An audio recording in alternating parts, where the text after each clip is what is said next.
கொஞ்சம் நல்லா நடிங்க பாஸ்.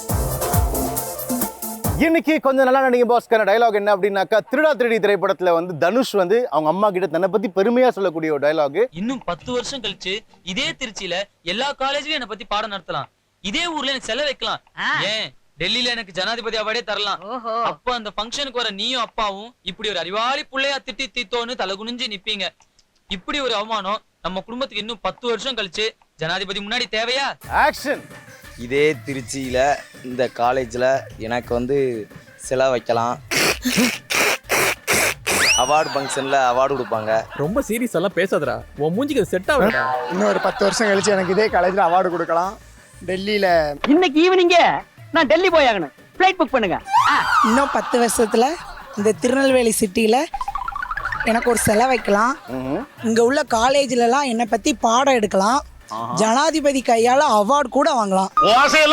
10 வருஷம் கழிச்சு இதே திருநெல்வேலியில என்னை பத்தி பாடம் கூட எடுக்கலாம், என்னை பத்தி அவார்டு செலவு கூட வைக்கலாம். இந்த நாடு எங்கேயா போகுது? ஃபங்க்ஷனுக்கு வர எங்க அப்பா அம்மா இவ்வளோ நல்ல பிள்ளைய பெத்து அறிவாளி பிள்ளைய பெத்துட்டமே. நல்ல பிள்ளையா அறிவாளி பிள்ளையா? நீங்க நான் அறிவாளி பிள்ளை தான். நல்ல பிள்ளைலாம் யாரும் சொன்னாலும் நம்பாதீங்க ப்ளீஸ்.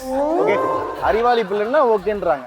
அறிவாளி பிள்ளைய பெத்துட்டமே அவமானப்பட்டு நின்ற கூடாது. வாயில நல்லா வருது, சொல்ல முடியல. திருநெல்வேலி காலேஜில் என்னை பற்றி பாடம் கூட எடுக்கலாம், எனக்கு திருநெல்வேலி சிட்டியில் சிலை கூட வைக்கலாம், டெல்லியில் அவார்டு கூட வாங்கலாம். அதை மாத்த யாராலையும் முடியாது. அந்த அவார்ட் ஃபங்க்ஷனுக்கு வர்ற நீயும் அப்பாவும் இப்படி ஒரு அறிவாளி பிள்ளையை பெற்றுட்டோம்ன்ட்டு கூனி குறுகி நிற்கக்கூடாது. ஐயோ, நான் சொன்னது அந்த அம்மா தப்பா புரிஞ்சுக்கிட்டேன். Action sir. இன்னும் ஒரு 10 வருஷம் கழிச்சு இதே திருநெல்வேலியில் எல்லா காலேஜ்லையும் என்னை பற்றி கிளாஸ் எடுக்கலாம், நம்புற மாதிரி இல்லையா? இதே சிட்டியில் எனக்கு செலவைக்கலாம், ஏன் டெல்லியில் அவார்டே கொடுக்கலாம். அந்த அவார்ட் ஃபங்க்ஷனுக்கு நீயும் அப்பாவும் வரும்போது வந்து இப்படி ஒரு அறிவாளி பிள்ளையை திட்டி தீர்த்திட்டோம்னு சொல்லிட்டு அவமானத்தில் இருக்கு ஃபீல் பண்ணலாம். இப்படி இந்த அவமானம் நம்ம குடும்பத்து தேவையா? ஏன்பா இப்படி எல்லாம் பேசுறேன்? என் மனசு கஷ்டப்பட்டது எனக்கு தான் தெரியும். இதே திருநெல்வேலியில் 10 வருஷம் கழிச்சு என்னை பற்றி காலேஜில் பாடம் கூட எடுக்கலாம், ஒரு சிலை கூட வைக்கலாம், இல்லை டெல்லி ஃபங்க்ஷனில் அவார்டு கூட எனக்கு கொடுக்கலாம். அதை நீங்க சொன்ன மாதிரி அப்படியே பண்ணிக்கலாம், ஒன்றும் பிரச்சனை இல்லை. கொஞ்சம் நல்லா நடிங்க பாஸ்.